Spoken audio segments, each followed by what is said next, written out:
Extraordinary Tourist, and in this video I just wanted to do a little bit of a show and tell to show you a new character that I'm creating in CrazyTalk Animator 3. The reason I wanted to show you this character is that it uses a morph based head on a G2 body, and I think it's a little bit different to what you'd normally see people doing, and I feel like morph based heads, which have been a part of CrazyTalk Animator since its first iteration, have become somewhat underrated, so I wanted to just sort of show you how I'm using them and to maybe give you some thoughts about the possibilities for how you might use them too. So we'll come down to the main screen here, and here you can see my character avatar here based on myself. I tend to make avatars based on myself a lot because I like to put myself into my own animations and interacting with my own characters. This isn't a completely 100% original character, it's just the head, which is all my own artwork except for the eyes, which are standard eyes that come with CrazyTalk Animator, and the body is a G2 body that I think comes with one of the Power Tools packs. So just to start with, I'll show you a little bit of this character moving around just with the face puppet. See how the face sort of moves around. You see with a sort of, it's a front facing face, but you can sort of angle it and get a little bit kind of into the 315 degree angle territory as well. And you'll see it's got some three-dimensionality to it, being a morph based head. I've set it to the absolute minimum depth of 1 for a morph based head. The maximum depth is 9 to get that real 3D effect. But because this is a sort of flat cartoon type drawing, I've set it to the minimum. The glasses that you can see on this character, they're actually a prop that I made, and they're attached as a prop and linked to the nose bone. And the head itself is not just a morph based head, it's what's called, more known as a hybrid head, in that the actual face is morph based, but it's got sprites attached to it, like your typical G2 head. So this one has got front hair, back hair and the eyebrows attached to it. So if I zoom out from this here now, you can see the full body there, and if I turn it around you'll see how the head is affected. And you'll notice that the head always stays front facing, but the body is turning around. You see here now the back hair is showing, and if I didn't have this back hair sprite, what you would see is the face looking forward. So this back hair sprite is covering that, and because the glasses is attached as a prop, they're not disappearing like they would if they were attached to as the nose sprite. So if I was animating with this, I would just, whenever I'm showing a back view, I'd turn off the glasses and then we'd be all good to go. So I'll keep turning this round. You can see it stays with the back hair and the back view like this until I get right around to my side view, and then it flips around to the front again, and I can bring my glasses back. And that brings us back to the front. Because as well this is also, as I said, it's a G2 character, it will kind of work with 3D motions. Turn this to the side so we can see what's happening here, and if I bend the character at the waist, you'll see how the head stays facing forward but will drop down with the character when I bend it. Bend it down, we'll flip over, and then when we go backwards it'll get smaller and go backwards, as you can see there. So the morph based head does kind of work with G2 characters, but obviously it's not as good as an actual G2 head would. But if you're creating a character that is largely going to be speaking to camera or speaking to other characters, it can still do the job fairly well. And you can actually make morph based heads that are orientated specifically to the 315 degree angle if you prefer that to the front facing head. So you could have front facing version and a 315 degree angle morph based head too. But we'll go back to the close-up and I'll just show you some of the sprites. Go into the sprites for the face, turn the front hair off, and you can see how that works there.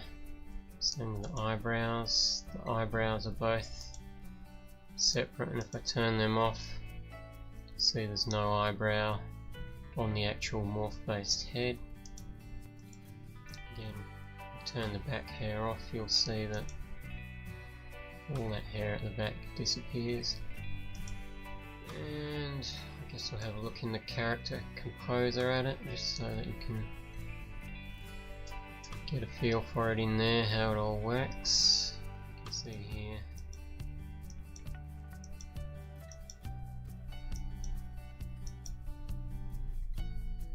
how each angle is working. Select face. You can see here, up here is the face depth, and if I just do preview, you can see that it's fairly flat at the depth of 1.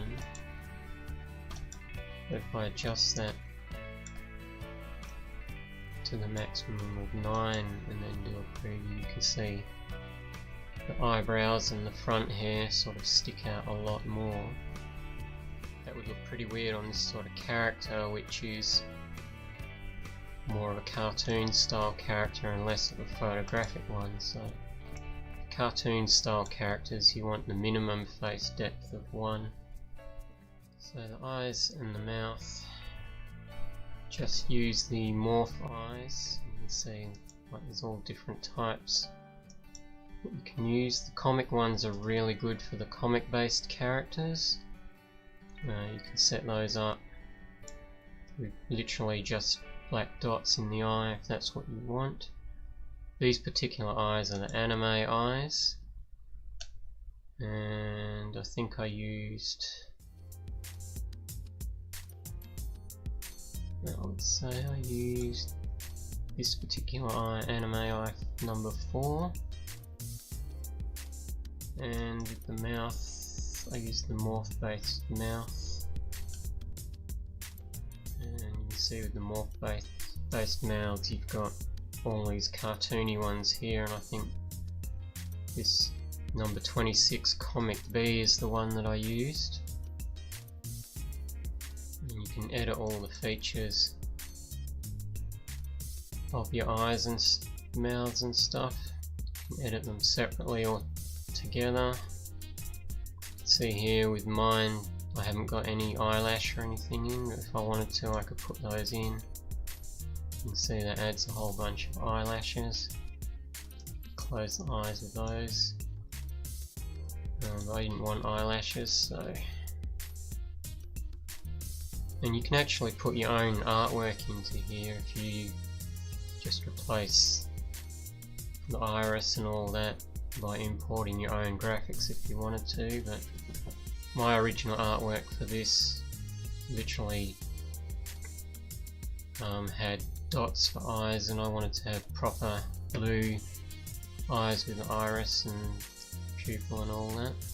And same with the mouth. See here, these teeth look really strange on the character when the mouth is sort of fully open like this, but they work really well just when you see it talking. So yeah, you can sort of check different things, and if you don't want this little sort of gap here, you can force the mouth to close properly.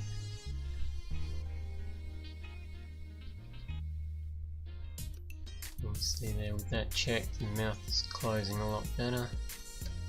Again, like, you can replace everything inside here with your own graphics if you wanted to. You can put in your own teeth as well. There we go. And this is all fully compatible with the lip syncing stuff as Morph base heads are. You can use G2 motions on them. But obviously, with it not being a proper G2 head, some of the motions will work better than others. So if I just take one of the motions for G2 characters out of the Perform Learning Kit and apply that. Let's do Saul's Bravo thing here. Bravo! Bravo! Right, if I was animating this, I wouldn't have that mouth quite that wide open because it looks a bit freaky. But just for a predefined animation, it's a good test to do. Try Saul's exercise even though it's a 315-degree angle, purely because it should still work even though this character is facing forward. So we'll give that a shot. I'll just zoom in a little bit first.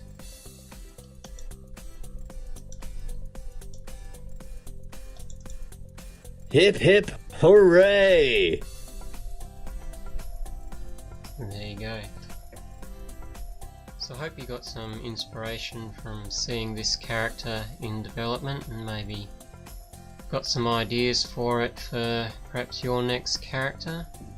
If you like seeing these kinds of hints and tips for CrazyTalk Animator, I write a blog called Animation and Video Life, where I post articles and videos like this, looking at the behind the scenes work that I do, and I also review animation tools and things that you might find useful in creating your own animations,